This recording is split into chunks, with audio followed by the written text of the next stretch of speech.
అండి అందరికీ నమస్కారం. నేను మీ కట్టా కార్తిక్. అందరికీ సంక్రాంతి శుభాకాంక్షలు. సంక్రాంతి అనగానే రైతుల పండగ.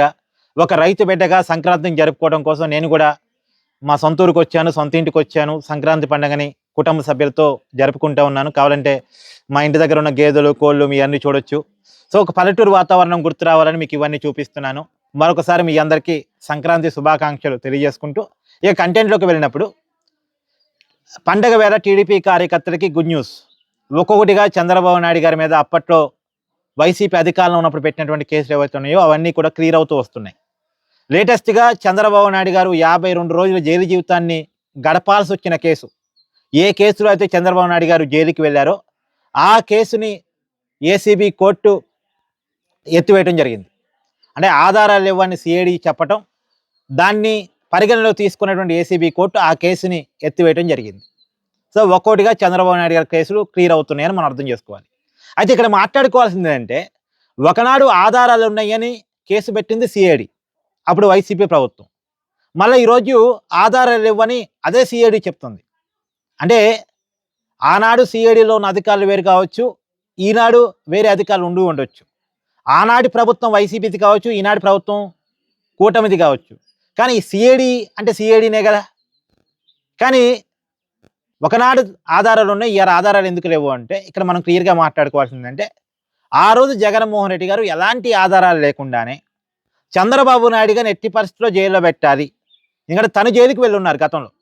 అక్రమాస్తుల కేసులో జగన్మోహన్ రెడ్డి గారు జైలుకి వెళ్ళి ఉన్నారు. సో తనని జైలు గూటి పక్షి అని పిలుస్తున్నారు కాబట్టి, తన మీద అక్రమాస్తుల కేసులు ఉన్నాయి అంటున్నారు కాబట్టి, తనను అవినీతి పరుడు అంటున్నారు కాబట్టి, ఇప్పుడు చంద్రబాబు నాయుడు గారి మీద కూడా అవినీతి ముద్ర వేయాల్సిందే, చంద్రబాబు నాయుడు గారిని కూడా అరెస్టు చేయాల్సిందే అనేటువంటి కారణం చేత ఆ రోజు కేసులు పెట్టి ఆధారాలు లేకుండానే సరిగా, ఈవెన్ దో చంద్రబాబు నాయుడు గారిని అరెస్ట్ చేసే రోజు అసలు ఏ కేసులో అరెస్ట్ చేస్తున్నారో కూడా తెలియదు. నంద్యాల పబ్లిక్ మీటింగ్లో ఉన్నారు చంద్రబాబు నాయుడు గారు. ఆ రోజు మీటింగ్ క్లోజ్ చేసుకొని రాత్రిపూట విశ్రాంతి తీసుకుంటున్నారు. సెప్టెంబర్ 9, 2023. ఆ రోజు ఒక్కసారిగా వెళ్ళినటువంటి సిఐడి అధికారులు చంద్రబాబు నాయుడు గారిని అరెస్ట్ చేస్తున్నట్టు ఆయనకి ఇన్ఫర్మేషన్ ఇచ్చారు. ఏ కేసులో అరెస్ట్ చేస్తున్నారన్న విషయాన్ని అప్పటికి సిఐడి అధికారులకు కూడా క్లారిటీ లేదు, అసలు ఏ కేసులో అరెస్ట్ చేస్తున్నారు. టీడీపీ క్యాడరు ఒక్కసారిగా షాక్ అయింది, చంద్రబాబు నాయుడు గారిని అరెస్ట్ చేస్తున్నారు అనగానే.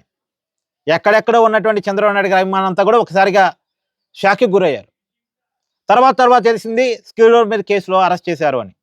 సరే, ఆ రోజుకి ఏదో ప్రాథమిక ఆధారాలు ఉన్నాయని చూపించారు, దానికి ఏసీబీ కోర్టు నమ్మింది, రిమాండ్కి పంపించింది. 52 రోజుల పాటు రిమాండ్లో ఉన్నారు. కానీ తర్వాత కాలంలో అదే కోర్టు సీరియస్ అయ్యాయి సిఐడి మీద, ఏవి ఆధారాలు సరిగా లేవు అని చెప్పేసి.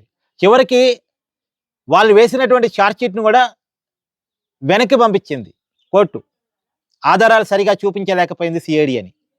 ఒకవేళ ఛార్జ్షీట్ లెవెల్లోకి కేసు కనుక వెళ్ళుంటే ఇంత ఈజీగా కేసు ఎత్తివేయటానికి ఉండేది కాదు, ట్రయల్ స్టేజ్ కేసు పోయి ఉండేది. సరే, ట్రయల్ స్టేజ్ కేసు పోయిన తర్వాత చంద్రబాబు నాయుడు గారు దోష నిర్దోష కోర్టు తేల్చేది. కానీ కేసు ట్రయల్ స్టేజ్కి కూడా పోలే. కారణం ఏంటంటే వైసీపీ అప్పుడు అధికారంలో ఉన్నప్పుడు సిఐడి చేత ఛార్జ్షీట్ వేపించలేకపోయింది, ఆధారాలు చూపించలేకపోయింది కోర్టు ముందు. కాబట్టి ఆ రోజే ఆధారాలు లేవు వైసీపీ ఉన్నప్పుడే. మరి ఈరోజు అప్పుడు లేని ఆధారాలు ఇప్పుడు ఎక్కడి నుంచి వస్తాయి? ఏం లేదు, చంద్రబాబు నాయుడు గారిని ఎట్టి పరిస్థితుల్లో జైలుకి పంపించారనే కారణం చేత పంపించారు. సరే, అప్పటికప్పుడు రిమాండ్కి పంపించడానికి వాళ్ళ దగ్గర ఉన్నటువంటి ఏదో ప్రాథమిక ఆధారాలు సరిపోయినాయి. కానీ తర్వాత కాలంలో ఛార్జ్షీట్ వేయటానికి పూర్తి స్థాయి ఆధారాలు సంపాదించేటువంటి పరిస్థితి లేకుండా పోయింది. అంటే ఉంటేగా చూపించడానికి. వాళ్ళ దాంట్లోనే వాళ్ళు అప్పట్లో 383 కోట్ల అవినీతిని అరెస్ట్ చేశారు. తర్వాత 250 కోట్లు అన్నారు. చివరికి 16 కోట్ల కాడికి వచ్చి ఆగారు. ఎక్కడ 380 కోట్లు, ఎక్కడ 16 కోట్లు? ఇప్పుడు 16 కోట్ల కోసం చంద్రబాబు నాయుడు గారు అవినీతి చేశారని అరెస్ట్ చేశారు అంటే అది ప్రజలు నమ్ముతారా? నమ్మలేదు కాబట్టి చంద్రబాబు నాయుడు గారి సానుభూతి వచ్చింది. నమ్మలేదు కాబట్టి మొన్న ఎన్నికల్లో కూటమి అంత బ్రహ్మాండంగా చంద్రబాబు నాయుడు గారిని మన ముఖ్యమంత్రి చేసుకునే విధంగా ప్రజలు ఓటేసి గెలిపించడం జరిగింది. జగన్మోహన్ రెడ్డి గారు చేసిన ఒక బిగ్గెస్ట్ మిస్టేక్, తను జైలుకి వెళ్ళాను కాబట్టి చంద్రబాబు నాయుడు గారిని జైలుకి పంపించాలనుకోవటం, తన మీద కేసులు ఉన్నాయి కాబట్టి చంద్రబాబు నాయుడు గారి మీద కేసులు పెట్టాలనుకోవటం. కేసులు కూడా ఎలా పెట్టారంటే అండి, చంద్రబాబు నాయుడు గారిని అరెస్టు చేసే నాటికి, విడుదలయ్యే నాటికి ఆ 52 రోజుల కాలంలో ఏకంగా 6 కేసులేమో మోపారు. 60 రోజులు కంటే తక్కువే, ఇంకా 60 రోజుల కాలంలో 6 కేసులు మోపారు. అంటే 10 రోజులకు ఒక కేసు పెట్టారు. మద్యం స్కామ్ అన్నారు. వెయ్యని ఇన్నర్ రింగ్ రోడ్డు కూడా ఇన్నర్ రింగ్ రోడ్డు స్కామ్ అని పెట్టారు. అక్కడ రింగు లేదు, రోడ్డు లేదు, కానీ ఇన్నర్ రింగ్ రోడ్డు స్కామ్ అని పేరు పెట్టి కేసు పెట్టారు. ఇట్లా రకరకాలుగా కేసులు పెట్టే ప్రయత్నం చేశారు. ఎందుకంటే ఒక కేసులో బెయిల్ వచ్చినా మరొక కేసులో జైల్లోనే ఉంచడం కోసం చంద్రబాబు నాయుడు గారిని ఇబ్బంది పెట్టాలి అని. ఏదో రిమాండ్ పంపించడానికి ప్రాథమిక ఆధారం ఉంటే సరిపోద్దిగా. ఇప్పుడు కూడా కూటమి కావాలనుకుంటే జగన్మోహన్ రెడ్డి ఏదో కేసులు లోపలేయచ్చు, జైలుకి కూడా పంపించవచ్చు ప్రాథమిక ఆధారాలు ఏదో కేసులో చూపించి. ఫస్ట్ రిమాండ్కి పంపించడానికి ప్రాథమిక ఆధారాలు సరిపోతాయి. కానీ ఎందుకు అది అరెస్ట్ చేయట్లేదంటే, ఏ కేసులోనైనా ఫుల్‌ఫ్లెడ్జ్డ్ ఆధారాలు ఉంటేనే, రేపు ఆ కేసులు నిలబెట్టుకోగలం అనేటువంటి నమ్మకం ఉంటేనే జగన్మోహన్ రెడ్డి గారు అరెస్ట్ దాకా వెళ్ళాలి అని చంద్రబాబు నాయుడు గారు క్లియర్గా అధికారులకు చెప్పారు. ఎందుకంటే గతంలో జగన్మోహన్ రెడ్డి ప్రభుత్వం పరువును పోగొట్టుకుంది చంద్రబాబు నాయుడు గారిని అరెస్ట్ చేసి ఆధారాలు చూపించడంలో. దానివల్ల జగన్మోహన్ రెడ్డి మీద వ్యతిరేకత వచ్చింది, చంద్రబాబు నాయుడు గారి మీద సానుభూతి వచ్చింది. ఇప్పుడు చంద్రబాబు నాయుడు గారి ప్రభుత్వం అదే తప్పు చేసి జగన్మోహన్ రెడ్డిని లోపలేసింది అనుకోండి, సరిగా ఆధారాలు చూపించడంలో ఫెయిల్ అయింది అనుకోని ప్రభుత్వం, రివర్స్ అవుద్ది, జగన్మోహన్ రెడ్డికి సానుభూతి వచ్చే అవకాశం ఉంటుంది. అందులో సానుభూతిని పొందడం జగన్మోహన్ రెడ్డి గారి జన్మ హక్కుగా భావిస్తూ ఉంటారు. ఆయన సానుభూతి ఆధారంగానే కదా ఇంత ఎదిగింది రాజకీయంగా.